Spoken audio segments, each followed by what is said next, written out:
My bio family tried to steal my trust fund because I should share it with my real family. My adoptive dad destroyed them all. When I was 9, my adoptive parents, Tom and Linda, moved our family from the US to the UK for Tom's job. They'd adopted me as a baby and raised me alongside their biological son, Daniel.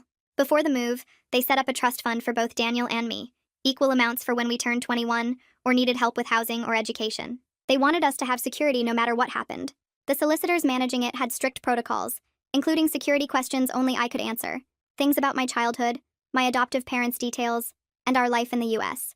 Tom and Linda would check in with Mr. Whitmore every few months to make sure everything was properly managed.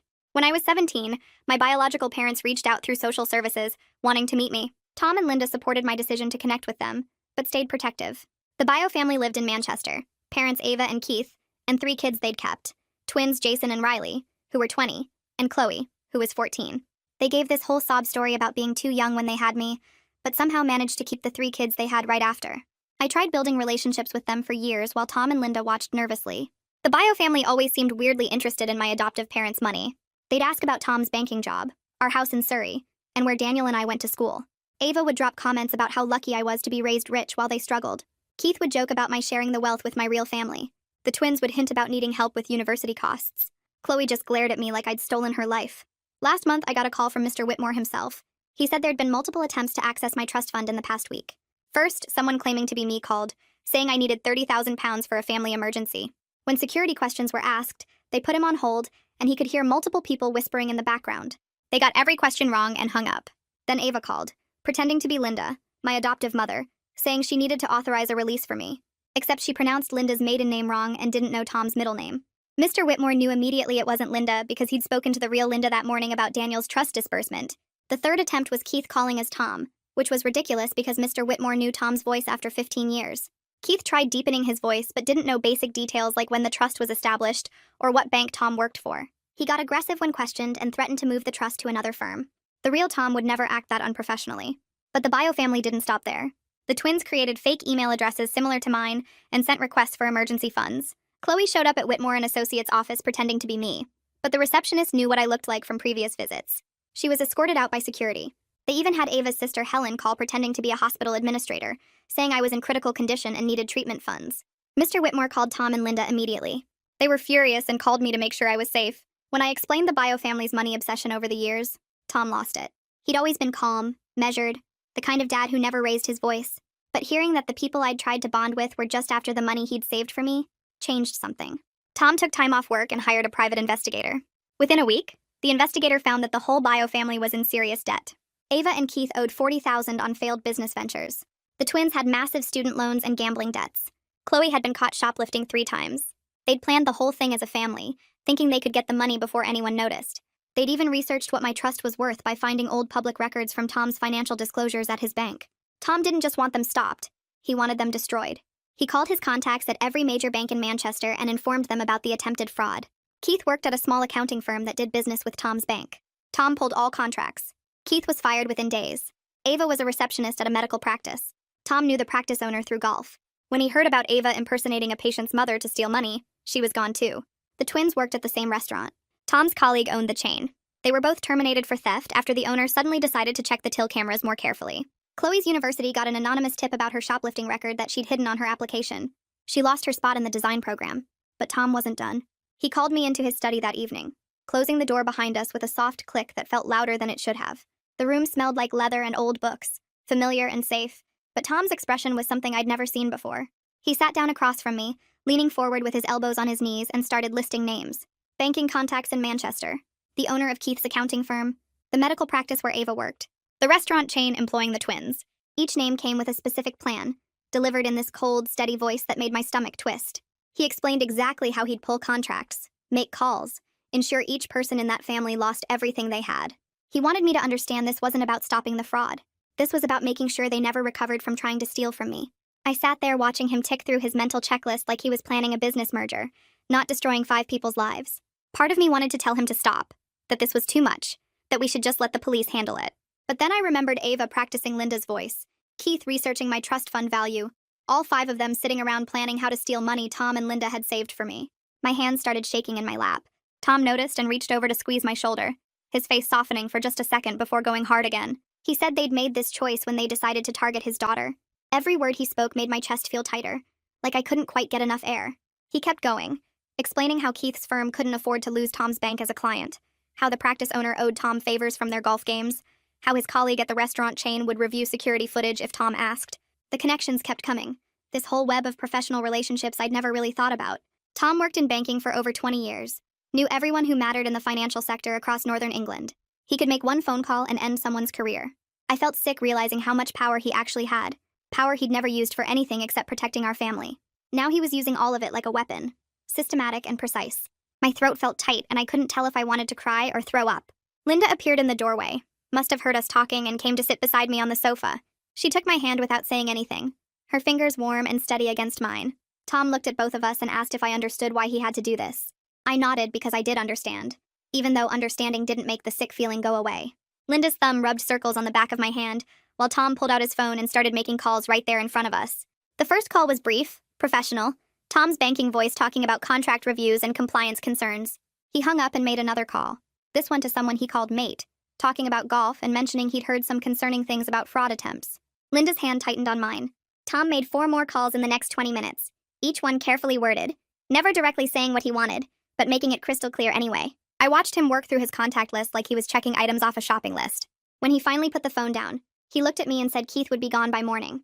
The firm couldn't risk their relationship with Tom's bank over one accountant, especially one involved in attempted fraud. My stomach churned, but I just nodded again. We sat there in the study for another hour while Tom explained the rest of his plan, Linda holding my hand the whole time, neither of them asking if I wanted this to happen because we all knew it already was happening. The next morning, I woke up to Tom on a phone call in the kitchen, his voice carrying up the stairs. I came down still in my pajamas and found him standing by the window, phone pressed to his ear, nodding at whatever the person on the other end was saying. He glanced at me and held up one finger. Almost done. Linda was making tea, moving quietly around the kitchen like she didn't want to disturb him. I sat at the table and she pushed a mug toward me without asking if I wanted one. Tom finished his call and turned around, something satisfied in his expression that made my chest feel weird. Keith was terminated an hour ago. The accounting firm had called an emergency meeting at 8 in the morning, reviewed the contract situation with Tom's bank, and decided Keith was expendable. Tom said it like he was reporting stock prices, flat and factual. The firm couldn't afford to lose millions in banking contracts over one employee, especially after Tom had mentioned the fraud attempts, and suggested they might want to review Keith's work for other irregularities.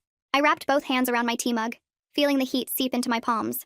Linda sat down across from me, her face tight with something that might have been worry or might have been anger, hard to tell. Tom kept talking, explaining how Keith's firm had already started auditing his client files, how they'd probably find other problems given his debt situation.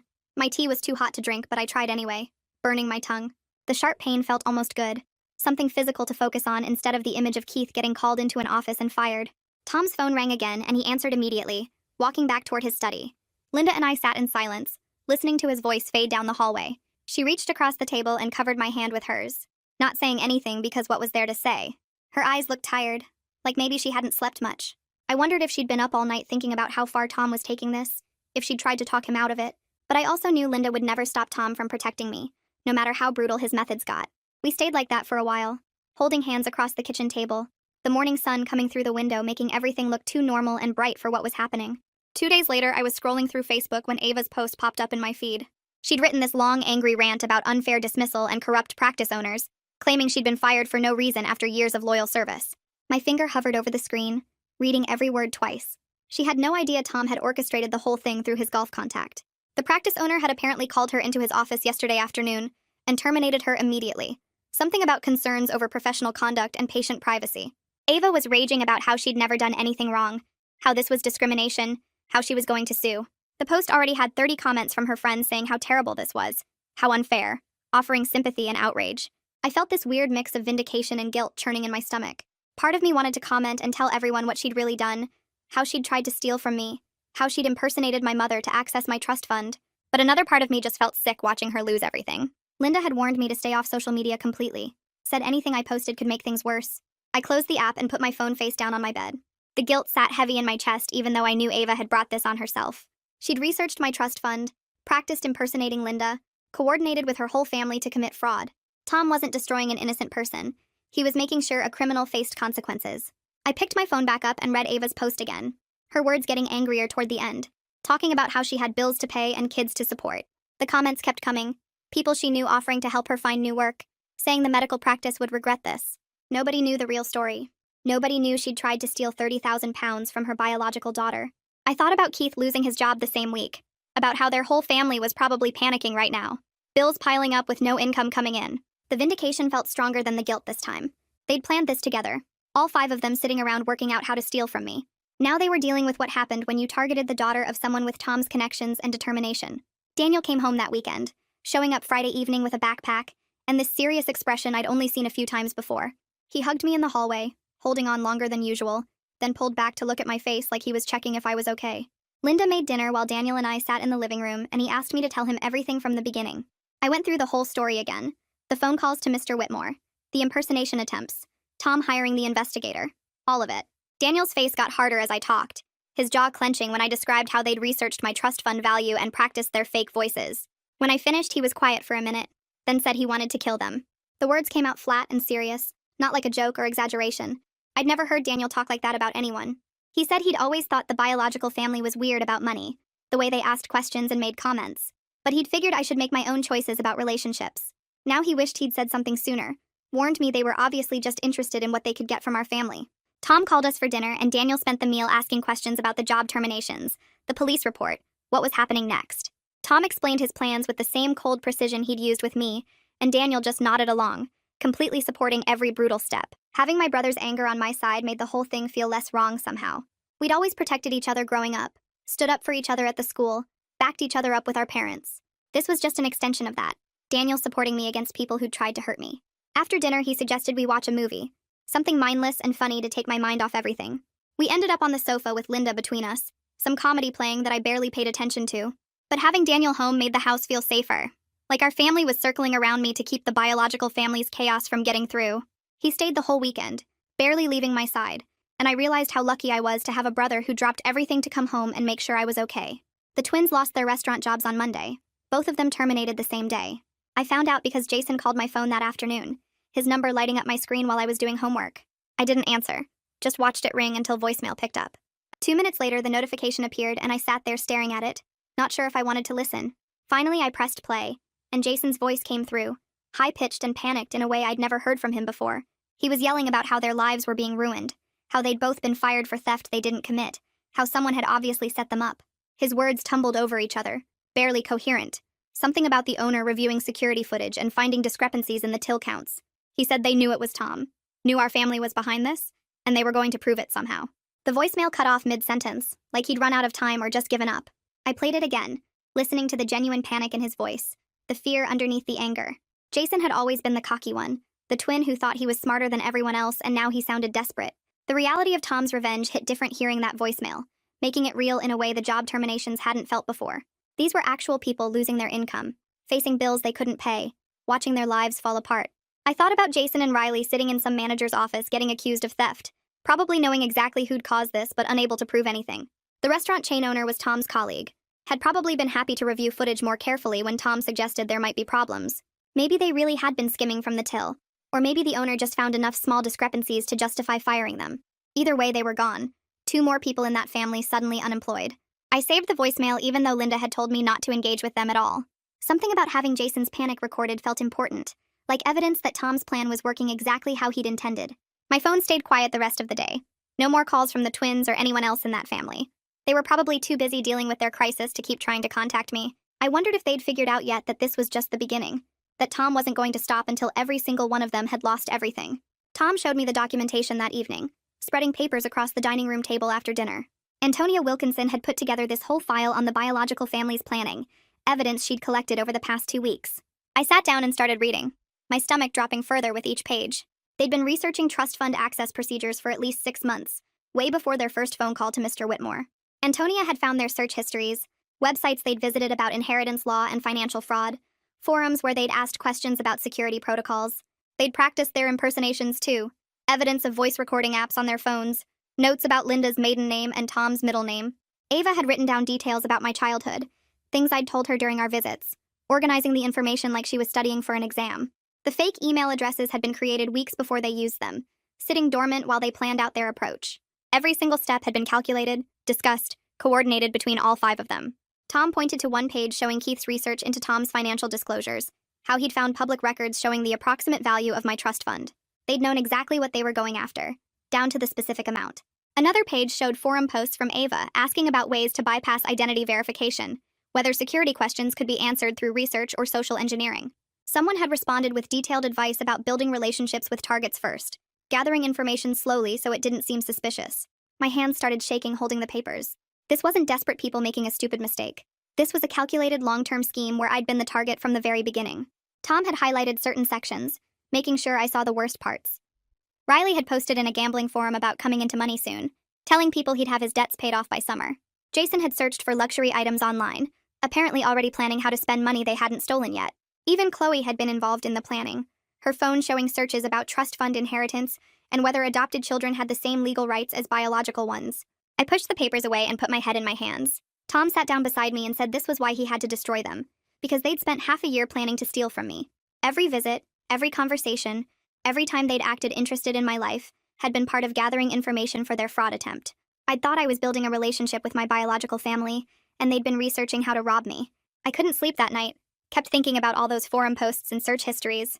The next morning, I asked Tom if I could see more of what Antonia had found, and he pulled up her full report on his laptop. That's when I discovered they'd joined online forums specifically about trust funds and inheritance fraud. Not general financial forums, but places where people discussed ways to access money they weren't entitled to.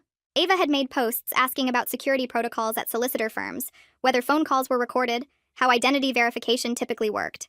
Keith had asked questions about impersonating bank executives, whether voice matching technology was commonly used, what information someone would need to convincingly pretend to be a financial professional. The level of premeditation was staggering. They hadn't just decided one day to try stealing my money. They'd researched methods, asked for advice from other criminals, practiced their approach. One forum post from Ava talked about building long-term relationships with adopted children from wealthy families, suggested that years of contact made the eventual ask for money seem more natural. Another user had responded saying that trust funds were harder to access than regular inheritance, but that impersonation combined with social engineering could work if you had enough personal information.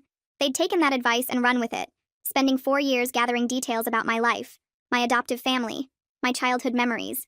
Every question they'd asked about where I grew up, what Tom did for work, where Daniel went to the school, all of it had been intelligence gathering for their fraud scheme. I found posts from Jason and Riley too, discussing their gambling debts and how they needed a big score to get clear. They'd talked about their sister being adopted into a rich family, how she had a trust fund worth hundreds of thousands, how their mum was working on getting access to it. This was from 2 years ago. Proof they'd been planning this for way longer than 6 months. I sat there reading through pages of forum discussions, watching my biological family plot to steal from me in real time, and something inside me just broke. These people had never wanted a relationship with me. I was never their daughter or sister, just a long-term financial target they'd been carefully cultivating. Every hug, every family dinner, every time Ava had said she loved me, it had all been fake. A performance designed to gather information and build trust they could exploit. Tom found me crying over his laptop and closed it gently, pulling me into a hug. He said he was sorry I had to see all that, but he'd wanted me to understand exactly what they were. Not family, not even decent people who made a bad choice, just criminals who'd targeted me from the start. The guilt I'd been feeling about their job losses evaporated, replaced by this cold anger that felt almost as scary as Tom's. They'd wasted 4 years of my life, made me believe I had biological family who cared about me, all while planning to steal my future. I pulled away from Tom and asked what else he had planned for them. He smiled, not his normal dad smile, but something harder, and said we were just getting started. Chloe's university expulsion happened next, some letter arriving at their house in Manchester about discrepancies in her application. Ava posted about it on Facebook the same day, this desperate plea about how her daughter's future was destroyed over a misunderstanding. The post was long and rambling, talking about how Chloe was just a kid who'd made mistakes, how the shoplifting incidents were minor and she'd learned her lesson, how the university was being cruel expelling her before she'd even started. Ava's friends commented with sympathy, saying how unfair this was, how universities should be more forgiving. I read through all of it sitting on my bed, my finger hovering over the comment box. Part of me wanted to write that stealing from family wasn't a misunderstanding, that Chloe had actively participated in trying to commit fraud against me, that maybe she should face consequences for her actions. But Linda's advice echoed in my head, stay completely off social media during this situation. Engaging with Ava's posts would only make things messier, give them ammunition to claim I was harassing them or something. I closed Facebook and opened Instagram instead, but Ava had posted there too. Same desperate message about Chloe's destroyed future. The comments were full of people offering support, saying they'd write letters to the university, suggesting Ava contact the media about unfair treatment. Nobody knew that Chloe had shown up at Whitmore and Associates pretending to be me, that she'd been part of a coordinated fraud scheme, that her shoplifting record was way more extensive than 3 incidents. Tom had made sure the university found out everything, and now Chloe was facing real consequences for the first time in her life. I thought about her sitting in that house in Manchester, probably crying about losing her university place, maybe finally understanding that actions had results.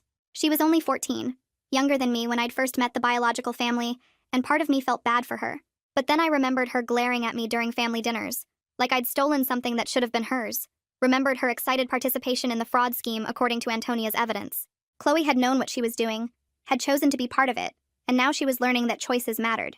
Linda knocked on my door and came in without waiting for an answer, sitting down beside me on the bed. She could probably tell I'd been reading Ava's posts, could see it on my face.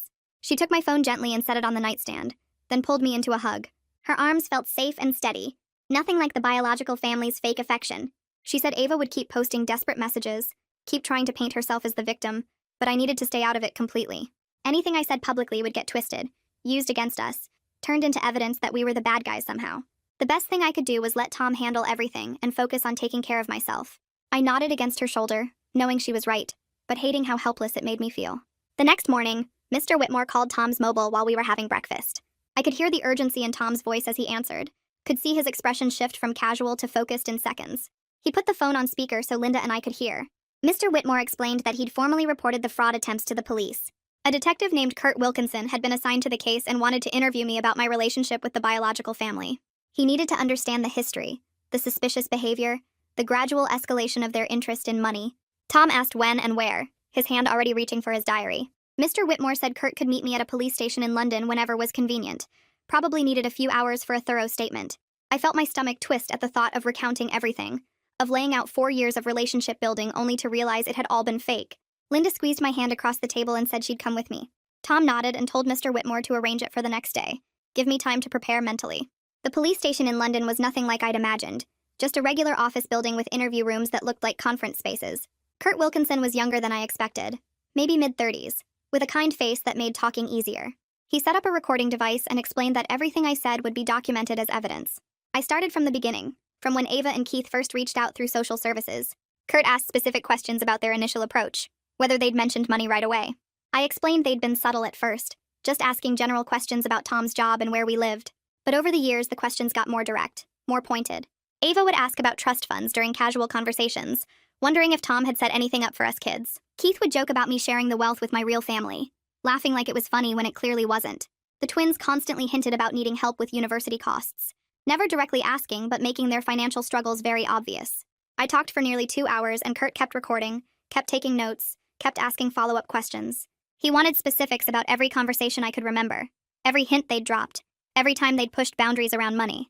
By the end, I felt exhausted and sick, realizing how many red flags I'd ignored because I wanted them to be real family. Kurt turned off the recorder and looked at me seriously.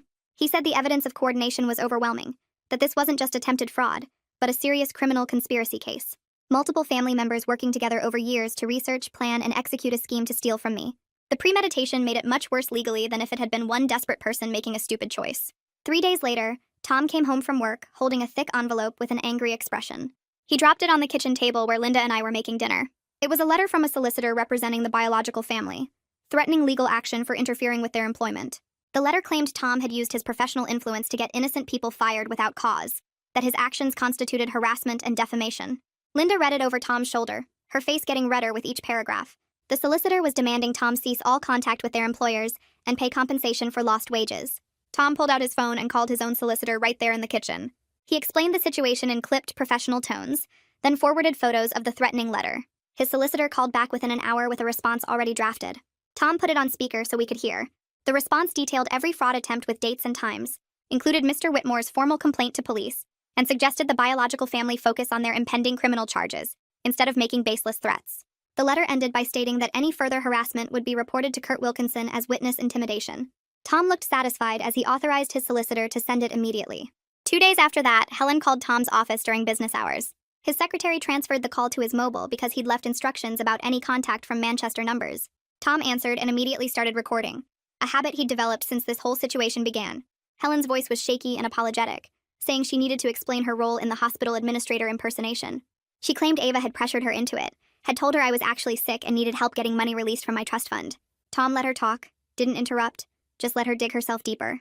Helen admitted she'd known it was fraud, that Ava had coached her on what to say, but she'd done it anyway because Ava was her sister and they were desperate. She started crying and begging Tom to show mercy, saying she had kids of her own and couldn't afford criminal charges. Tom thanked her for calling and hung up without making any promises. Then he forwarded the entire recording to Kurt Wilkinson with a brief email explaining Helen's admission of knowing participation. I watched him do it and felt cold, realizing how methodically Tom was building the case against every single person who'd tried to steal from me. That night, I had the first nightmare. I was in our house in Surrey alone, when I heard knocking at the door. I looked through the window and saw the whole biological family standing there. Ava and Keith and the twins and even Chloe. They were smiling, but their eyes were wrong, cold and calculating. I tried to run, but the house had too many doors, and they kept appearing at different entrances, getting closer each time. I woke up sweating and shaking, Linda rushing into my room because I'd apparently been crying in my sleep. She sat on my bed and held me while I explained the nightmare. How terrified I'd felt, even though logically I knew they were in Manchester dealing with their own crisis. Linda stroked my hair and said maybe I should talk to someone professional about processing the betrayal.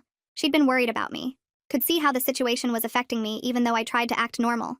The biological family's destruction felt deserved, but also horrifying, and I didn't know how to reconcile those feelings. Linda said she'd find me a good therapist, someone who specialized in adoption issues and family trauma. The first therapy session happened the following week in a quiet office near our house. Dr. Marley Simmons was an older woman with gray hair and a gentle manner that made me feel less defensive. She asked me to explain why I was there, and I stumbled through the story feeling stupid and confused. I told her my adoptive father was systematically ruining my biological family's lives, and I felt both grateful and horrified. Dr. Simmons listened without judgment, just nodding and taking occasional notes. When I finished, she asked how those two feelings showed up in my body, where I felt the gratitude and where I felt the horror. I'd never thought about it that way before, but I realized the gratitude sat in my chest, warm and solid, while the horror twisted in my stomach, cold and sick. She explained that both feelings could exist at the same time without making me a bad person. Humans were complicated and trauma responses were complicated, and I didn't have to choose one emotion over the other. I could be grateful Tom was protecting me while also being horrified by the extent of his revenge. Both things were true, and both things were okay. Something about hearing her say that made me cry harder than I'd cried since this whole situation started. Daniel came home from university that weekend specifically to check on me. We sat in his room like we used to when we were kids, just talking about everything.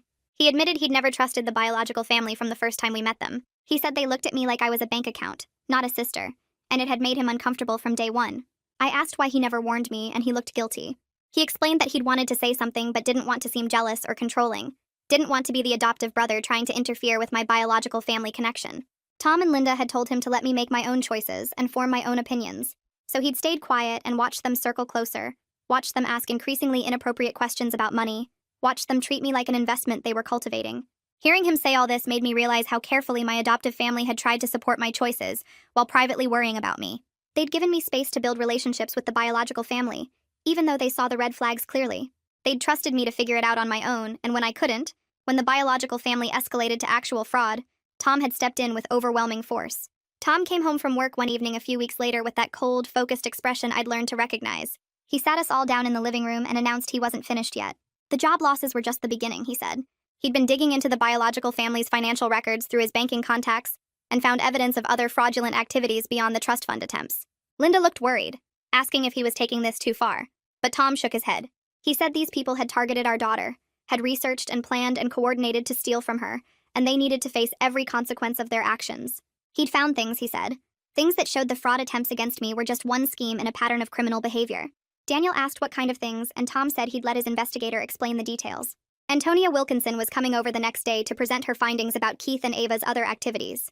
Antonia arrived the next afternoon with a thick folder of documents and a grim expression. She spread papers across our dining room table while Tom, Linda, Daniel, and I gathered around. She explained that Keith had been embezzling small amounts from his accounting firm's clients for years. Nothing huge but consistent. £5 here, £10 there, always small enough that individual clients wouldn't notice but adding up to thousands over time. This explained part of their £40,000 debt, she said. Keith had been stealing to cover other debts and bad investments, creating a cycle of fraud to cover fraud. Antonia had documented everything with bank records and transaction histories. Tom asked if she had enough evidence for the authorities, and she nodded. She'd prepared a complete report with all supporting documentation. Tom told her to send it anonymously to the accounting firm's senior partners and the financial regulatory authorities. He wanted Keith to face professional and criminal consequences for every fraudulent thing he'd done, not just the trust fund attempts. The next revelation was about Ava. Antonia explained that Ava had been stealing medications from the medical practice where she worked as a receptionist. Nothing major like controlled substances, but over-the-counter medications, sample packs that drug representatives left, things she could resell or use herself. The practice had noticed inventory discrepancies, but hadn't investigated thoroughly until Antonia's tip. She'd found evidence of Ava taking medications over a 2-year period, documented through security footage and inventory records. Tom asked how she'd gotten access to that information, and Antonia just smiled slightly and said she had contacts everywhere. Tom told her to make sure the practice owner found out everything, that he wanted Ava facing additional criminal charges beyond her dismissal. He wanted theft charges and professional misconduct charges that would follow her forever. Linda put her hand on Tom's arm and asked if this was really necessary, if destroying them this completely was the right thing to do. Tom looked at her with an expression I'd never seen before, something fierce and protective and slightly scary. He said they'd targeted his daughter, his child, and they would pay for every crime they'd ever committed. He wasn't stopping until they were completely destroyed. 2 days later, Tom got a call from his colleague who owned the restaurant chain where the twins worked. The owner had taken Tom's suggestion seriously and started checking the security footage and transaction records more carefully. What they found went way beyond the till discrepancies that got Jason and Riley fired. The twins had been running a betting scam for at least 8 months. They'd been taking photos of customer credit cards when processing payments, writing down the numbers and security codes. Then they'd use those card details to place sports bets through online gambling sites. Small amounts, usually 20 or 30 pounds at a time, spread across dozens of different cards, so individual customers wouldn't notice right away. The restaurant owner found records of over 200 fraudulent transactions totaling nearly 15,000 pounds. Tom sat at the kitchen table going through the documentation the owner had sent over, his face getting darker with every page. The twins hadn't just stolen from their employer, they'd been stealing from regular people who came in for dinner. Families, elderly couples, students, anyone who paid by card was a potential target. The owner was filing a police report and pursuing criminal charges. He was also contacting every customer whose card information had been compromised, which meant hundreds of people would find out they'd been victims of fraud. I felt sick reading through it all. This wasn't just about my trust fund anymore. Ava and Keith trying to steal from me was personal and horrible, but at least it was targeted. The twins had been running an operation that hurt countless strangers who'd done nothing except eat at a restaurant, thinking about some elderly person checking their bank statement and seeing charges they didn't recognize. The confusion and fear that would cause. These weren't desperate people making one bad choice in a crisis. These were criminals who'd been systematically stealing for months, maybe longer. Tom pointed out that the betting scam probably started before the trust fund attempts, which meant the fraud against me was just another scheme in a pattern of criminal behavior. They saw opportunities to steal and they took them, over and over. I asked Tom if he thought they'd always been like this, or if the debt had pushed them into it. He said it didn't matter, that plenty of people dealt with debt without becoming thieves. The biological family had made choices, and those choices showed who they really were. Antonia called the next morning with more information about Chloe. The 3 shoplifting incidents we knew about were just what she'd been caught for. Antonia had been digging deeper into Chloe's social media and friend groups, and she'd found evidence of something much bigger. Chloe was part of an organized retail theft ring operating across Manchester. Groups of teenagers would go into shops together, distracting staff while others filled bags with merchandise. They'd hit multiple stores in one afternoon, then sell everything online through fake accounts. Antonia had screenshots of Chloe bragging about it in private group chats, photos of stolen clothes and electronics, conversations about which shops had the weakest security. The operation had been running for over a year. Chloe wasn't some kid who stole a lipstick on impulse. She was actively participating in organized crime. The police in Manchester were already investigating the theft ring after several retailers reported coordinated hits. Antonia had anonymously forwarded all her evidence to the detective handling the case. Tom asked if Chloe would face serious charges given her age, and Antonia said probably. Organized retail theft was treated more seriously than individual shoplifting, especially when there was clear evidence of planning and coordination. The university expulsion was nothing compared to what Chloe might be facing with criminal charges. I sat in my room that afternoon trying to process everything. My biological family weren't just people who'd made one desperate attempt to steal my trust fund. They were criminals. Keith embezzling from clients, Ava stealing medications, the twins running credit card fraud, Chloe in a theft ring. Every single one of them had been breaking the law for months or years. I kept asking myself if they'd always been like this, or if something had broken in them. Maybe the debt crisis had pushed them over some line. Maybe they'd started with small things and it escalated. But Tom's words kept coming back to me. Plenty of people struggled with money without becoming thieves.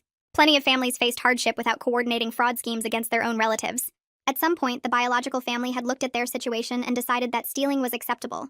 They'd made that choice over and over, from strangers and from me. I wanted to believe they were just desperate, that circumstances had forced them into bad decisions.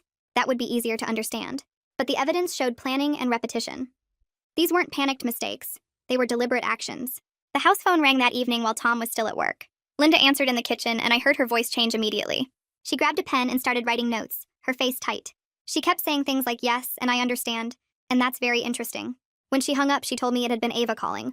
Linda had recognized the number from when Ava used to call me, so she'd recorded the whole conversation on her phone. Ava and Keith were begging Linda to make Tom stop destroying their lives. They'd lost their jobs, they had legal fees piling up, the twins were facing criminal charges, and Chloe might end up with a record. Ava kept saying they were desperate and they'd made mistakes, but they were still family. She said I should understand that family helps family in crisis, that blood meant something. Keith got on the phone at one point and admitted they'd tried to access the trust fund, but he claimed they'd only done it because they were drowning in debt and didn't know what else to do. He said they'd never actually meant to hurt me. They just needed help and didn't know how to ask. Linda had stayed calm through the whole call, just letting them talk and recording everything. She told them she'd discuss it with Tom and hung up. Linda played the recording for me after dinner. Hearing Ava's voice made my stomach hurt. She sounded scared and tired, which part of me felt bad about. But then she started talking about family helping family, and I felt rage replace the guilt. They'd researched my trust fund for months. They'd practiced impersonations. They'd coordinated multiple fraud attempts using different tactics. That wasn't asking for help. That was stealing. Keith's admission that they'd tried to access the fund but claiming they meant no harm was insulting. How do you steal 30,000 pounds from someone without meaning to hurt them? The money was mine, saved for me by parents who actually loved me, and they'd tried to take it through lies and fraud. Now they wanted sympathy because they were facing consequences. Ava kept saying I should understand family helping family, like stealing from me was some kind of family obligation. That's not how family works. Real family doesn't research your finances and plan elaborate schemes to rob you. Real family doesn't see you as a bank account with a blood connection. Tom and Linda had given me everything, raised me, protected me, and never once made me feel like I owed them anything. The biological family had given me nothing except years of uncomfortable questions about money, and now they thought I should feel guilty for not letting them steal from me. Kurt called Tom's mobile the next evening with an update. The Crown Prosecution Service had reviewed all the evidence and decided to move forward with fraud charges against all 5 biological family members. Ava and Keith were being charged with conspiracy to commit fraud and attempted fraud. Jason and Riley were facing the same charges plus the credit card fraud from the restaurant. Chloe was charged despite being only 14 because of her active participation in the impersonation attempt at Whitmore's office. Kurt explained that showing up in person and actively trying to deceive the staff made her culpable under the law. Her age would be considered in sentencing but wouldn't prevent prosecution. The organized retail theft charges were separate and being handled by different officers in Manchester, but those would likely move forward too. Kurt said the evidence was overwhelming. They had recordings of the phone calls, the fake emails, security footage of Chloe at the solicitor's office, and testimony from Mr. Whitmore and his staff. The biological family's admissions to Linda about attempting the fraud made it even stronger. Their solicitor would probably advise them to plead guilty and hope for leniency. Tom played Jason's voicemail for us after Kurt's call.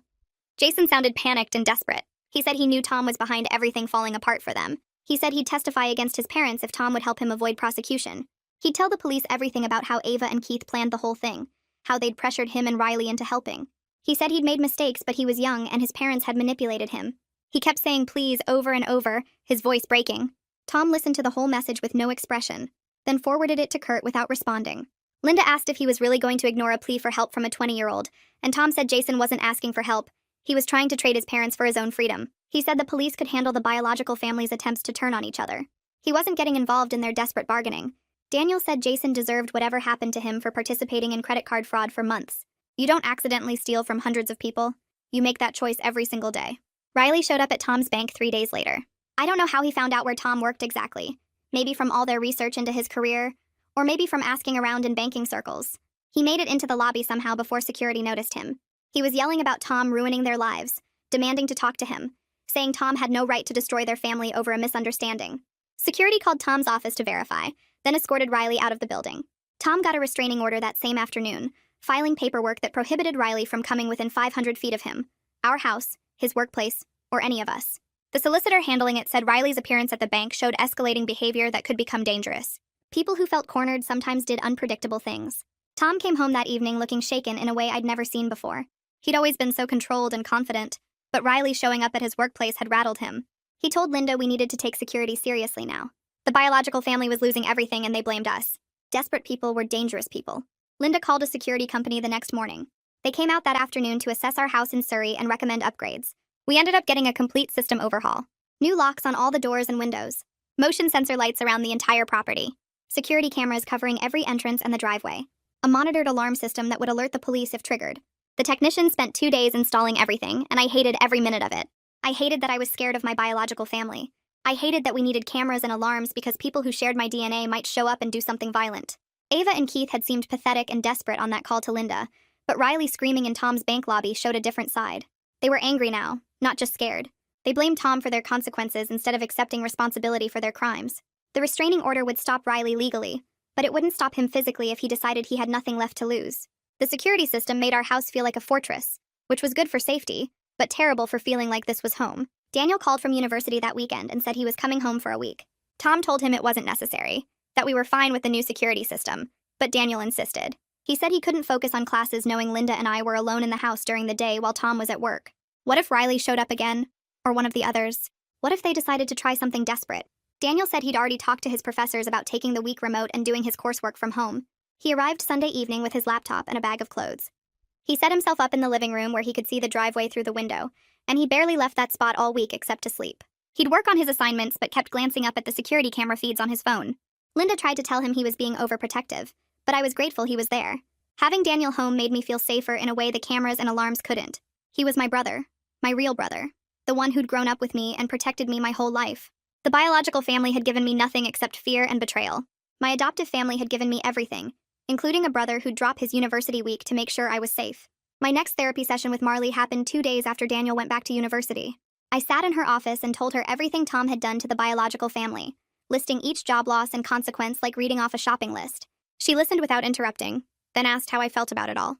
I said I felt guilty, like their lives falling apart was somehow my fault, even though I knew logically I hadn't done anything wrong. Marley leaned forward and said I needed to separate my existence from their actions. I didn't commit fraud, she reminded me. I didn't impersonate anyone or lie to solicitors or create fake emails. The biological family made those choices themselves, and Tom's response, however extreme it seemed, was addressing their criminal behavior, not punishing them for being related to me. She said I wasn't responsible for their consequences any more than I was responsible for their debts, or their decision to target me in the first place. The guilt I felt was normal, she explained, because I'm a person with empathy who doesn't like seeing others suffer even when they've hurt me. But carrying that guilt wasn't fair to myself, and it definitely wasn't what Tom and Linda would want for me. We spent the rest of the session talking about boundaries, and how the biological family had violated every single one from the moment they made contact 4 years ago. 3 days later, I was scrolling through Facebook when I saw Ava had posted a long rant on her public profile. She wrote about how adoption ruins families and tears children away from their real relatives. She claimed adoptive parents brainwash kids into hating their biological families and thinking they're better than where they came from. The post went on for paragraphs about how wealthy people use adoption to steal children and turn them into spoiled brats who forget their roots. She never mentioned me by name, but anyone who knew about our situation would recognize exactly what she was talking about. I screenshot the entire post immediately, saving every word before she could delete it. Then I called Tom's solicitor and sent him the screenshots. He reviewed them within an hour and called back to say this could be used as evidence of harassment if Ava continued trying to contact us. He said the post showed a pattern of behavior that might violate the conditions the police had set when they'd opened the fraud investigation. I checked Facebook again that evening and the post was gone, but I had the proof saved on my phone and my laptop. A week later, Tom's solicitor contacted us again with news that the biological family's debt situation was getting worse. The criminal legal fees were piling up as they each hired their own solicitors to defend against the fraud charges. They'd started a crowdfunding campaign on 2 different platforms, claiming they were victims of a wealthy family's vendetta. The campaigns described Tom as a vindictive banker who was using his connections to destroy a struggling working-class family for no reason. They painted themselves as innocent people caught up in a misunderstanding about trust fund procedures, not criminals who'd coordinated multiple fraud attempts. Tom's solicitor immediately sent cease and desist letters to both crowdfunding platforms, pointing out that the campaigns were based on fraudulent claims and asking for money under false pretenses. Within 48 hours, both campaigns were removed, and the small amounts they'd raised were refunded to donors. The platform sent messages to the biological family warning them that creating new campaigns with similar claims would result in permanent bans and possible legal action. I found out through mutual contacts on social media that the biological family was telling everyone a completely different version of events. According to their story, I was a spoiled rich girl who'd refused to help my struggling real family when they asked for support. They claimed they'd only contacted the solicitor to inquire about proper procedures for family financial assistance, and Tom had overreacted and destroyed their lives out of spite. People who didn't know the full situation were apparently sympathizing with them, sharing their posts about how adoption creates inequality and divides families. I wanted to post my own version of events, to publicly explain that they'd tried to steal from me through fraud and impersonation. I drafted a Facebook post 3 different times, each version angrier than the last. But before I could hit publish, Linda sat down next to me and asked to see what I'd written. She read it quietly, then told me that silence was stronger than engaging with their lies. She explained that responding would just create drama and give them attention they didn't deserve. The people who mattered already knew the truth, and anyone who believed the biological family's version without asking questions wasn't worth convincing. I deleted all 3 drafts and blocked every mutual contact I had with them on social media. Kurt called me 2 weeks after our first interview and asked if I could come back to the police station for a more detailed conversation. He said the Crown Prosecution Service needed a complete timeline of my relationship with the biological family to prove the fraud attempts were part of a long-term scheme rather than a desperate mistake. I met him at the same station in London, and this time the interview lasted almost 4 hours. Kurt asked about every single interaction I could remember from the past 4 years. When did Ava first mention money? What exactly did Keith say about sharing wealth with real family? How many times did the twins hint about needing help with university costs? When did I notice Chloe's attitude toward me? I walked through years of conversations and visits, describing how their questions about Tom's job and our house had escalated over time. Kurt recorded everything and took pages of notes, organizing the timeline on a big whiteboard in the interview room. By the end, we could see the clear pattern of their increasing financial questions and boundary-pushing requests. What had seemed like random comments at the time now looked like systematic information gathering. Kurt said the timeline made the long-term nature of their scheme crystal clear, and it would be powerful evidence when the case went to court.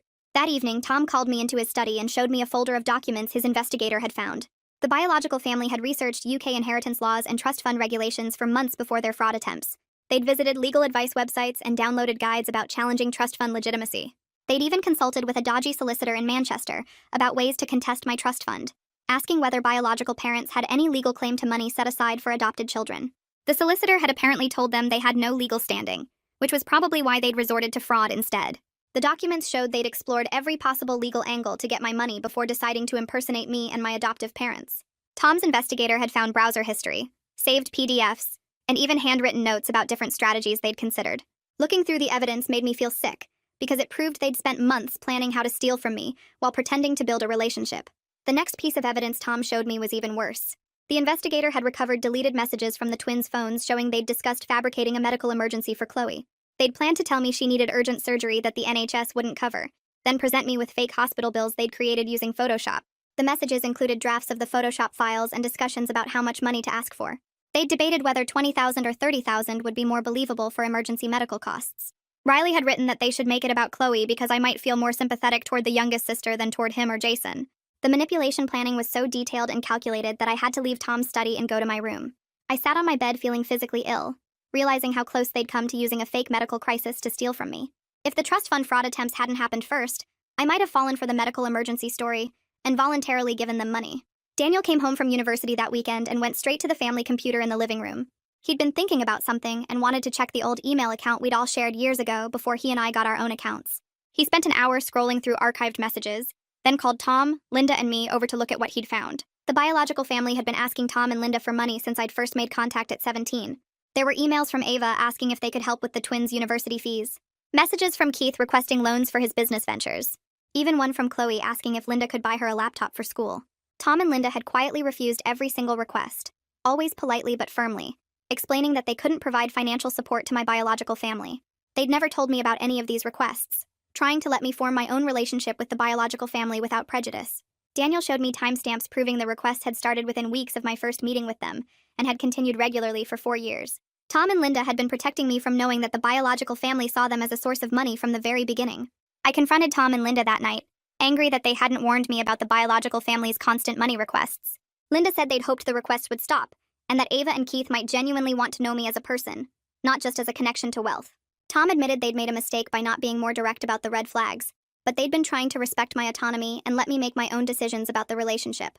My next therapy session with Marley helped me understand their choice had come from love, even if I wished they'd handled it differently. Marley pointed out that telling me at 17 that my biological family was asking for money might have made me feel like I had to choose between my two families or prove my loyalty. Tom and Linda had been trying to protect me from that impossible position while hoping the biological family would eventually stop treating them like a bank. I was still frustrated they hadn't warned me, but I understood their intentions had been good, even if the outcome had been painful.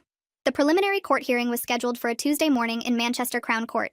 Tom, Linda, Daniel, and I all made the drive up from Surrey, meeting Kurt outside the courthouse at 9. All 5 biological family members were there with their solicitors, standing in a cluster near the entrance. Ava looked terrible, her hair unwashed and her clothes wrinkled. Keith wouldn't make eye contact with any of us. The twins kept whispering to each other, and Chloe stood slightly apart from the rest of her family, staring at the ground. We went through security and sat in the public gallery while the preliminary hearing began. The judge reviewed the charges against each family member and asked for their pleas.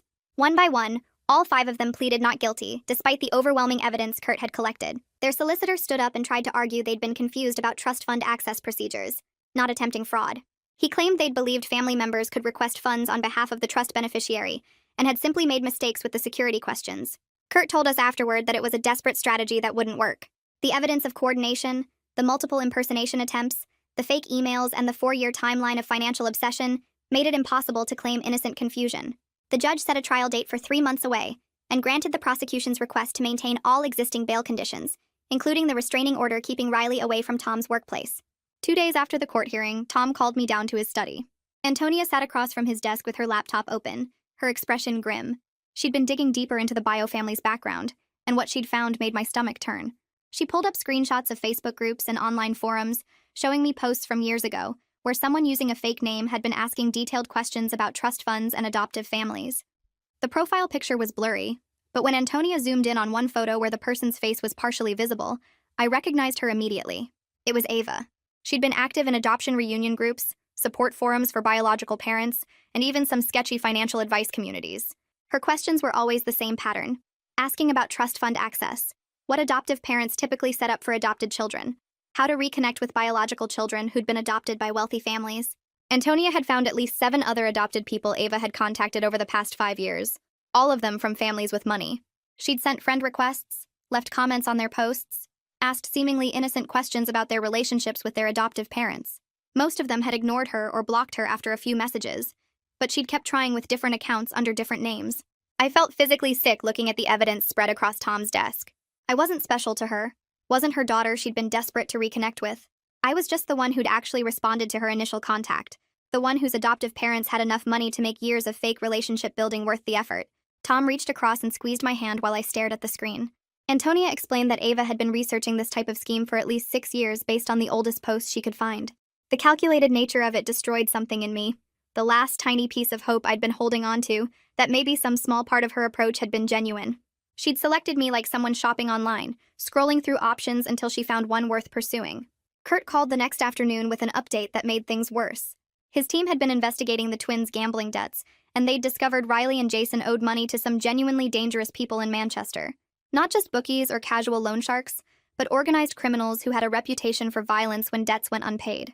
The twins owed nearly £15,000 combined, and their creditors were getting impatient. Kurt's voice was serious when he told us this made the Bio family unpredictable. Desperate people with violent criminals breathing down their necks might do something stupid, might try to contact me directly or show up at our house. Tom's jaw tightened as he listened to Kurt's warning. That evening, a security consultant showed up at our Surrey house, a former police officer who specialized in residential protection. He walked through every room, checked all the windows and doors, examined our current alarm system, and found it lacking. He recommended motion sensor lights for the entire perimeter, security cameras with night vision covering all entrances, reinforced locks on the doors, and a panic button system connected directly to the local police station.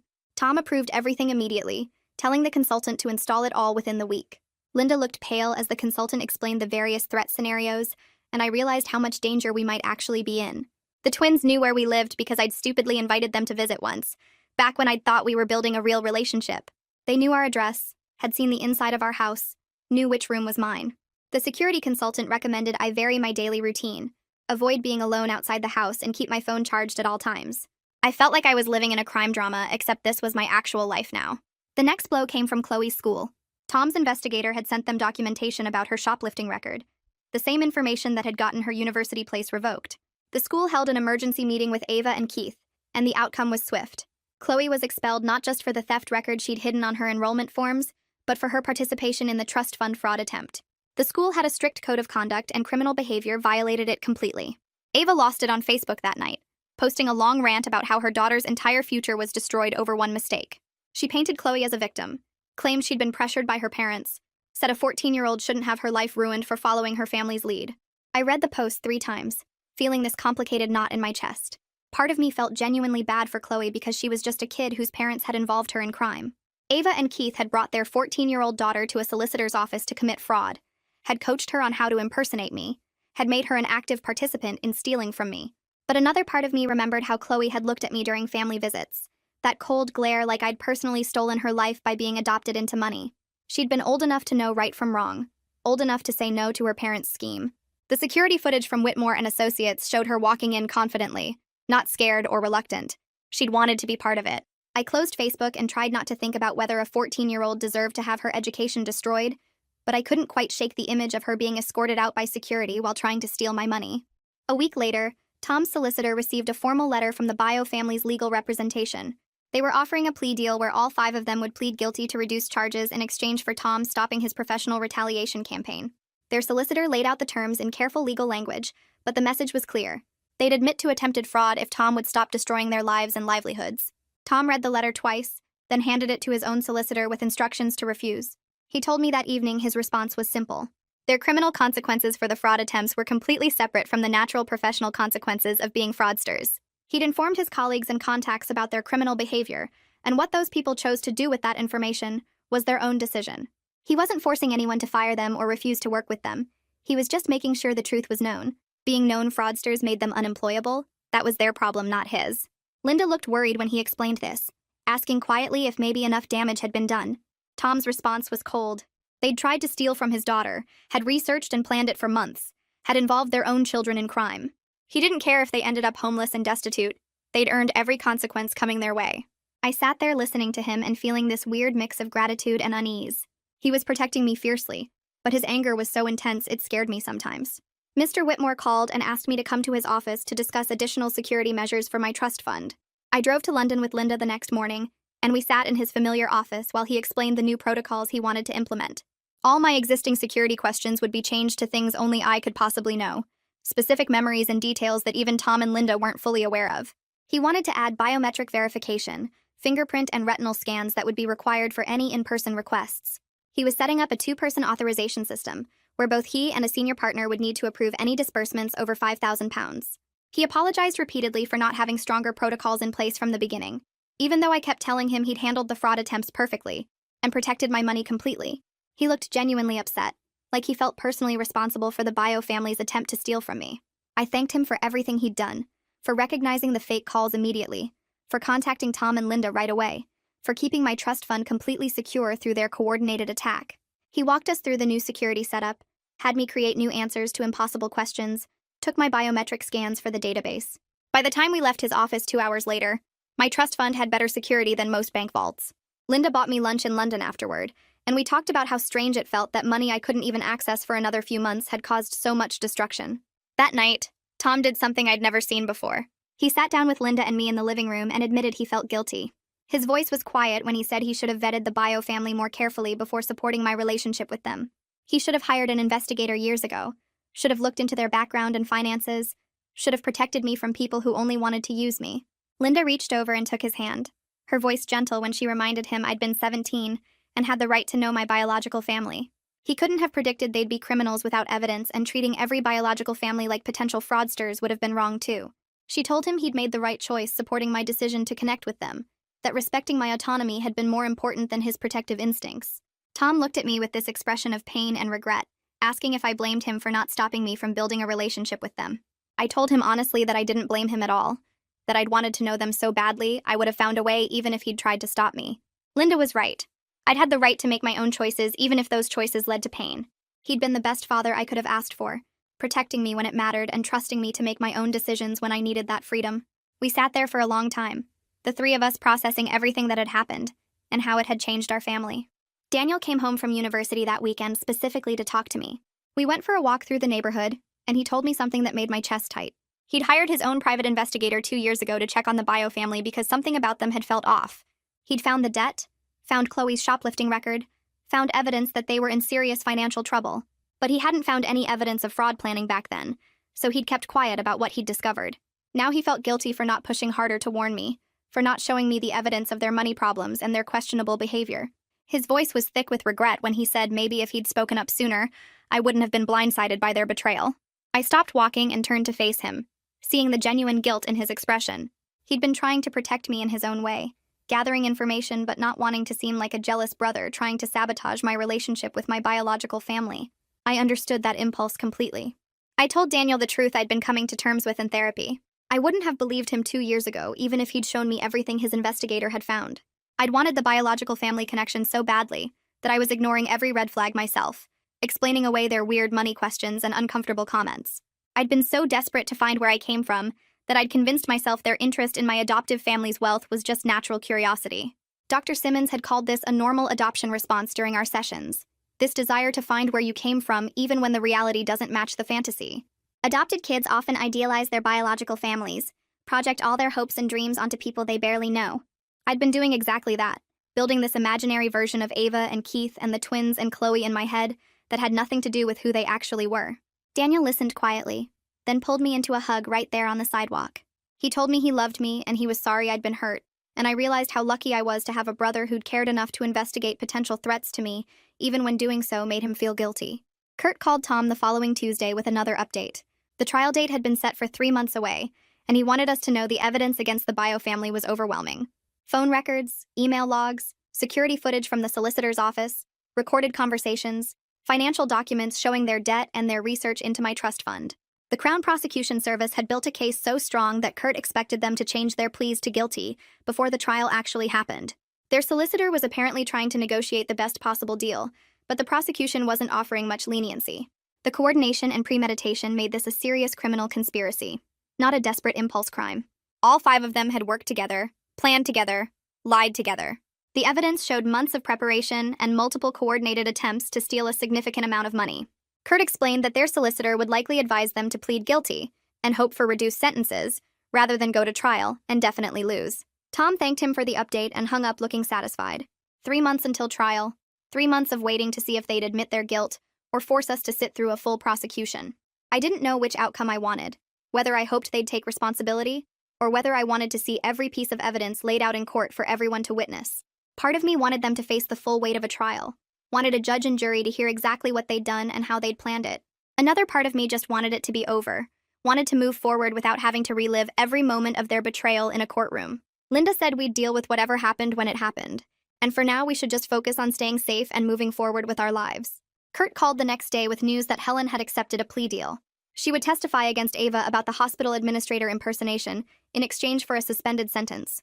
The prosecutor wanted her testimony to show the family's coordination and planning. Tom listened to Kurt explain the details while I sat at the kitchen table feeling numb. The biological family's united front was falling apart as each person tried to save themselves. Helen was Ava's sister, someone who'd been at family dinners when I visited Manchester, and now she was agreeing to testify against her own sister to avoid prison. Kurt said this happened often in conspiracy cases when the evidence was overwhelming. People started making deals to minimize their own punishment. Ava would face the full weight of the charges now without Helen's support or loyalty. 2 days later, a police officer delivered a letter that had been forwarded through the investigation. The envelope had Chloe's handwriting on it, careful and neat like she'd taken time with each word. I opened it in my bedroom with the door closed. She wrote that she was sorry and that her parents had forced her to participate in everything. She claimed she didn't understand it was wrong until the police got involved. She said she was scared and young and just did what her mom and dad told her to do. The letter went on for 3 pages about how frightened she was of prison and how her whole future was destroyed. I read it twice, then brought it downstairs to show Tom. He called Kurt immediately and read the letter over the phone. Kurt said it was likely a strategy to help her case given her age. The prosecutor would see it as an attempt to distance herself from the adults and claim she was manipulated. But Kurt also acknowledged that Chloe was only 14 when this happened, and teenagers did make terrible choices under parental pressure. I wanted to believe some part of her apology was real, that maybe she actually felt bad about trying to steal from me. But I also remembered her showing up at Mr. Whitmore's office pretending to be me, remembered the receptionist describing how confident and prepared she'd been. That didn't sound like a scared kid being forced to participate. The following week brought more news from Kurt. Keith had been formally charged with embezzlement from his accounting firm. The investigation Tom had triggered found years of small thefts from client accounts. Keith was losing his accounting license permanently. Ava faced professional misconduct charges related to the medication theft from the medical practice. Those charges would prevent her from working in healthcare again. The twins were banned from the entire restaurant chain and facing their own fraud charges for the betting scam Tom's colleague had uncovered. Kurt laid out each charge methodically, explaining the likely sentences and permanent consequences. Tom's campaign of professional destruction felt complete. Every member of the biological family faced criminal charges, lost their jobs, and had their futures completely derailed. I should have felt satisfied or vindicated, but mostly I just felt tired. That evening, I found Tom in his study going through paperwork related to the case. I asked him if he felt satisfied now that their lives were comprehensively ruined. He looked up at me with eyes that still held the same cold fury from weeks ago. He said he wouldn't feel satisfied until they were convicted, and I was completely safe from them. His protective anger hadn't diminished at all despite everything he'd already done to them. I realized then that Tom needed this justice as much as I did, maybe more. He needed to know that the people who'd tried to hurt his daughter faced real consequences. He needed to use every bit of his power and influence to make sure they understood you don't target his family without complete destruction following. Linda came in and put her hand on Tom's shoulder, and the 3 of us sat there in silence for a while. The trial was still months away, but Tom was already planning what he'd say in his victim impact statement. 2 months before the scheduled trial date, their solicitor contacted Tom's solicitor with a final offer. The biological family would plead guilty to all charges and accept restraining orders in exchange for Tom providing character references for sentencing leniency. The prosecutor had apparently made it clear that a trial would result in maximum sentences given the overwhelming evidence. Their solicitor was trying to salvage whatever minimal leniency might be available. Tom's solicitor explained the offer over the phone while we all listened. Tom said he would consider it only if they allocated guilty pleas and made full admissions of their planning and coordination. He wanted them to admit in legal documents exactly what they'd done and how long they'd been planning it. No minimizing, no excuses, just complete acknowledgement of their fraud conspiracy. The solicitor said he'd communicate those terms. 3 days later, Kurt called to say the biological family had accepted Tom's terms. They would plead guilty and provide full written statements admitting everything. The prosecutor was sending over copies of their formal statements for us to review before the plea hearing. Those documents arrived by courier the next afternoon. I sat on my bed with 5 separate statements spread out in front of me. Each one was typed and signed, legal admissions of guilt that would become part of the permanent court record. I started with Keith's statement because somehow reading his felt less painful than reading Ava's. He admitted researching Tom's career and wealth before Ava contacted social services to arrange our first meeting when I was 17. They had deliberately waited until I was old enough to potentially access my trust fund, but young enough to be manipulated emotionally. The timing of their approach had been calculated for maximum exploitation potential. Every word was clinical and precise, required legal language that made the betrayal feel even more calculated. Keith wrote that he'd spent weeks researching trust fund access procedures and security protocols. He'd studied Tom's professional background to understand his connections and influence. He'd planned which family member would attempt which type of fraud based on their individual skills and access. Reading his statement destroyed any remaining possibility that this had been a desperate impulse decision. Ava's statement was worse. She revealed she'd given up 3 children for adoption, not just me. I had 2 other biological siblings somewhere that I'd never known about. Ava had hired an investigator to track down all 3 of us after her financial situation got desperate. The investigator found that my other biological siblings had been adopted by families without significant wealth, so Ava never bothered pursuing relationships with them. She only contacted me because the investigator's report showed Tom's banking career and our family's financial stability. The investigator had even estimated the likely value of any trust funds based on Tom's public financial disclosures. Ava had literally selected me for contact, based on a cost analysis of which adopted child would be most profitable to reconnect with. She wrote in her statement that she never intended to maintain a long-term relationship with me after obtaining the trust fund money. The plan had been to get the money, then gradually reduce contact and disappear. I was never family to her, never even a person really. Just a financial opportunity she'd researched and targeted with the same calculations someone might use to plan a business investment. I spent my entire next therapy session with Marley crying about how I'd been selected for contact, purely based on money. Marley handed me tissues and let me sob through most of the hour. She said the transactional nature of everything was destroying my sense of identity and belonging in ways that would take time to process. I'd spent 4 years building a relationship with people who'd viewed me as nothing more than a potential source of money from the very first meeting. Every conversation, every family dinner, every text message had been part of a long-term fraud scheme. Marley helped me understand that my desire to connect with my biological family had been completely normal and healthy. The problem wasn't my need to know where I came from.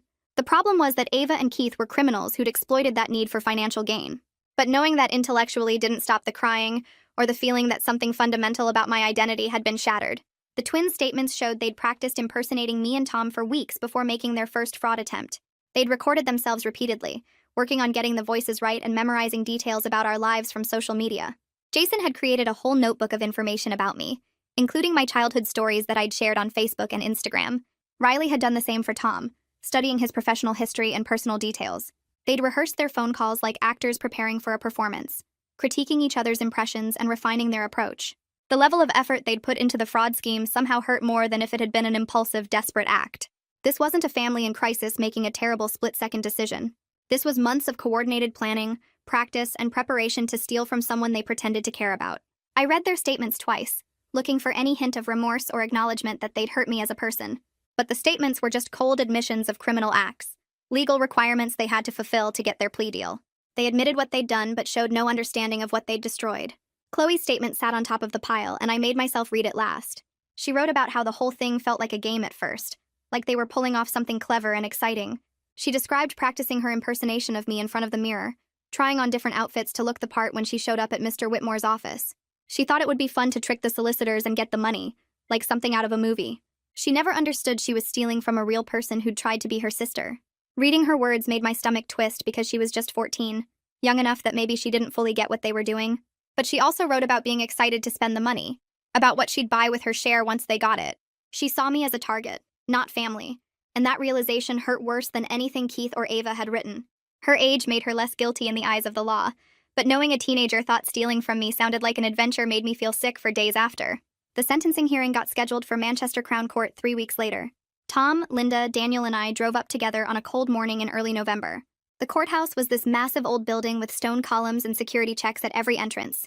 We had to go through metal detectors and put our bags through scanners before they let us into the courtroom. The biological family was already there when we arrived, sitting on the opposite side with their solicitor. Ava looked thin and tired, her hair pulled back in a messy ponytail. Keith kept his eyes on the floor, his shoulders hunched forward like he was trying to make himself smaller. The twins sat beside them in cheap suits that didn't fit right, and Chloe was at the end of the row next to a social worker. None of them looked at us when we walked in and took our seats behind the prosecutor. The judge came in at exactly 10 o'clock, and everyone stood up while he settled into his chair at the front of the courtroom. He was an older man with white hair and reading glasses that he kept pushing up his nose. The clerk read out the charges against each of them, listing the fraud attempts and conspiracy counts in this formal legal language that made everything sound even more serious. Keith and Ava each got 2 years in prison, and I watched Ava's face crumple when the judge said the words. The twins got 18 months each, and Jason actually started crying right there in the courtroom. Chloe got a 12-month supervision order with 200 hours of community service because of her age, and the social worker beside her put a hand on her shoulder when she started shaking. The judge spent almost 10 minutes explaining his reasoning for each sentence. He talked about the level of planning involved, the coordination between family members, and the breach of trust they'd committed. Then he mentioned Tom's victim impact statement specifically, reading parts of it out loud to the courtroom. He described how the fraud attempts had destroyed our family's sense of safety, how I'd spent months building a relationship with people who only saw me as a source of money. He talked about the psychological harm of being targeted by biological relatives who were supposed to care about me. Hearing the judge acknowledge that this wasn't just about money made something loosen in my chest. The justice system understood what they'd really done. They hadn't just tried to steal funds from a trust account. They'd exploited my desire to know where I came from, weaponized my need for biological connection, and treated me like a financial opportunity instead of a person. The judge called it a profound betrayal of family bonds, and I felt Tom squeeze my hand when those words echoed through the courtroom. After the sentencing came the restraining orders. The judge issued orders prohibiting any contact between the biological family and me, Tom, Linda, or Daniel for 5 years. They couldn't call, text, email, or approach us in person. They couldn't contact us through third parties or try to reach out on social media. The orders covered Mr. Whitmore too, protecting my trust fund from any future manipulation attempts. The judge made it clear that violating the restraining orders would result in immediate arrest and additional criminal charges. I watched the biological family's solicitor explain the terms to them. Saw Ava nodding while tears ran down her face. Keith just stared straight ahead like he'd checked out completely. The twins whispered to each other until their solicitor told them to be quiet. Chloe kept her eyes on her hands, picking at her fingernails while the social worker took notes on a clipboard. When the judge finally dismissed the court, security officers came to take Keith, Ava, and the twins into custody. They'd be transported to their respective prisons that afternoon. I watched them get handcuffed and let out through a side door, and Ava looked back at me one last time before she disappeared. I couldn't read her expression, couldn't tell if it was regret or anger or just exhaustion. Walking out of the courthouse felt surreal. The cold November air hit my face and I realized I'd been holding my breath for the last hour. Tom put his arm around me and steered me toward the car park, while Linda and Daniel followed behind us. We were halfway across the lot when Tom stopped walking and turned to face me. He said he was sorry for how brutal his retaliation had been, for using his professional connections to systematically destroy their lives before the legal system could handle it. He told me he couldn't stand watching people hurt me and get away with it, that his protective instinct had overridden his usual measured approach to problems. His voice cracked a little when he said he hoped his actions hadn't scared me or made me think less of him. I could see the worry in his eyes, the fear that he'd gone too far and damaged our relationship in his rush to protect me. I told Tom I was grateful for his protection, even though his methods had scared me sometimes. I understood his fury came from love, from being a father who couldn't tolerate seeing his daughter exploited. Linda stepped closer and added that our family would always protect each other, that loyalty and love were what made us real family.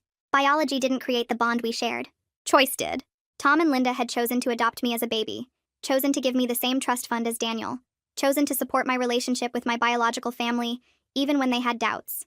That choice, repeated every day for 21 years, meant more than any genetic connection ever could. Daniel nodded and said we were family because we chose to be, not because we had to be. Standing in that car park outside the courthouse, I felt the weight of the past 6 months start to lift just a little bit. Daniel took me for coffee after we got back to Surrey. We stopped at this little cafe near our house that made excellent lattes, and we grabbed a table by the window. He asked me how I was really doing. Not the polite surface-level question, but the deep one about whether I was okay after everything. I told him I didn't know yet, that processing the betrayal would probably take years. He said watching me get hurt had changed him, made him realize how much he loved me as his sister. He'd always known we were siblings, but seeing someone target me for being adopted made him understand how much our bond actually mattered. He promised he'd never take our family connection for granted again, that he'd always have my back no matter what. We talked for almost 2 hours, finishing our coffee and ordering more, just being brother and sister in the way we'd always been, but with a deeper appreciation for what that meant. When we finally left the cafe, I felt closer to Daniel than I ever had before. Dr. Simmons helped me work through everything over the next several weeks. I went to therapy twice a week at first, then dropped down to once a week as things got easier. We talked about family and identity, about what it means to belong somewhere and to someone. She helped me understand that biology doesn't create family. Love and loyalty do. Tom and Linda had chosen me, raised me, protected me with everything they had. That made them my real parents in every way that mattered. Daniel was my real brother because we'd grown up together, because he'd stood by me through this nightmare. The biological family had proven they weren't family at all, just people who shared my DNA and saw that as an opportunity to exploit. Slowly, painfully, I started to accept that truth. I stopped feeling guilty about their prison sentences and job losses. I stopped wondering if I should have given them money when they first asked. They'd made their choices, and those choices had consequences. I was allowed to be angry about the betrayal without feeling responsible for their suffering. My 21st birthday arrived 3 months after the sentencing, in early February. Tom and Linda threw a small celebration at home with just our family and Mr. Whitmore. They decorated the dining room with balloons and ordered my favorite food from the Indian restaurant in town. Mr. Whitmore showed up at 7 with a briefcase and a birthday card, and after we ate dinner, he presented me with the paperwork giving me full access to my trust fund. I could withdraw money for education, housing, investments, whatever I needed. The fund had grown over the years to almost £90,000, money Tom and Linda had carefully saved and invested since I was a baby. I felt emotional looking at the numbers, knowing how hard Mr. Whitmore and Tom had worked to protect it from people who saw it as something to steal. Tom raised his glass and made a toast about family and trust and moving forward. Linda cried a little bit, the happy kind of crying that comes from relief and love. Daniel gave me a hug and whispered that I deserved every penny. Mr. Whitmore shook my hand formally and said he was proud of how I'd handled everything with grace and strength. I decided to use part of my trust fund to pursue a master's degree in social work. I'd been thinking about it for weeks, about how I could turn this painful experience into something meaningful. I wanted to help other adoptees navigate the complicated emotions around biological family contact. I wanted to work with families dealing with exploitation and manipulation. I wanted to make sure other people didn't fall into the same trap I had, believing that biology automatically meant love and loyalty. Tom and Linda were proud of me when I told them my plan. They said turning pain into purpose was the best kind of healing, that helping others would help me process what I'd been through. Daniel said I'd be amazing at social work because I understood both sides now, the adoptive family perspective and the complicated feelings about biological connection. Mr. Whitmore offered to write me a reference letter for my graduate school applications, and I accepted gratefully. The application deadline was in April, giving me 2 months to put together my materials and write my personal statement. For the first time since the fraud attempts began, I felt hopeful about the future. I got my acceptance letter to the London School of Economics graduate program in social work 3 weeks ago, and Tom framed it like he'd framed my GCSE results years ago. Linda cried when I showed her, the good kind of crying where she kept hugging me and saying how proud she was. Daniel drove home from Cambridge that weekend to celebrate, bringing champagne and takeaway from my favorite Thai place. We sat around the dining table like we had for every important moment in my life, and I felt this deep sense of rightness about where I was and who I was with. The biological family was serving their sentences in different facilities across England, and I hadn't thought about them in weeks. The restraining orders meant I'd never have to see them again, and that knowledge brought me peace instead of sadness. Dr. Simmons had helped me understand that accepting their absence wasn't giving up on family. It was choosing the family that actually loved me. My first day of classes started in September, and I threw myself into the coursework with real purpose. The other students in my program had their own stories about why they wanted to help families, and I found myself sharing mine without shame or guilt. I told them about being adopted, about the biological family's betrayal, about learning what real family meant. My professor said my personal experience would make me a better social worker. That understanding both sides of adoption gave me insight most people never developed. Daniel and I planned a weekend trip to Edinburgh to celebrate both of us moving forward with our lives. He'd just gotten his first job offer from a tech company in London, so we'd be living in the same city again. We booked a cheap hotel near the Royal Mile and spent Saturday climbing Arthur's Seat, laughing about how out of shape we both were. That night over dinner at a pub, Daniel told me he'd always been scared of losing me to the biological family, that he'd worried I'd choose them over him once I got to know them. I told him he was my real brother, that biology meant nothing compared to growing up together and having each other's backs. We walked back to the hotel through the old city streets, and I thought about Tom and Linda's decision to adopt me and give me an equal trust fund to Daniel. They'd made me truly part of their family from the beginning, treating me exactly the same as their biological son. That gift wasn't about the money in my trust fund. It was about showing me every single day that I belonged with them completely. The trust fund was just proof of something I'd always known deep down, that I had parents who loved me unconditionally and a brother who'd stand by me through anything. That was worth more than any amount of money could ever be.